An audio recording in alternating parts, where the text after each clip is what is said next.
Komisi Pemberantasan Korupsi menghimbau pejabat Badan Usaha Milik Daerah atau BUMD untuk menyampaikan laporan harta kekayaan penyelenggara negara LHKPN kepada KPK.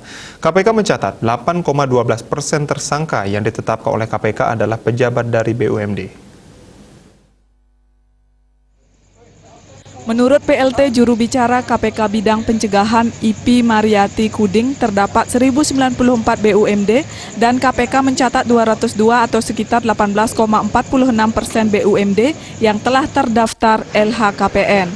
Lanjut IP dari 202 BUMD yang terdaftar, sebanyak 87 BUMD telah membentuk unit pengelola LHKPN atau UPL Mandiri.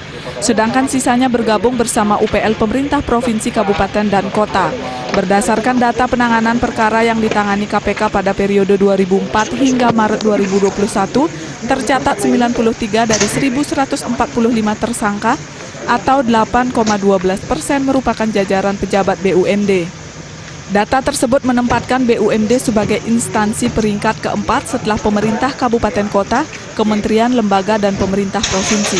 Untuk mendorong kepatuhan LHKPN dari jajaran BUMD, tahun ini KPK menyelenggarakan rapat koordinasi dengan melibatkan 219 BUMD di 5 provinsi, yaitu Jawa Tengah, Daerah Istimewa Yogyakarta, Jawa Barat, Jawa Timur, dan Bali. Dalam rakor tersebut, KPK mengingatkan tentang kewajiban LHKPN bagi pejabat BUMD.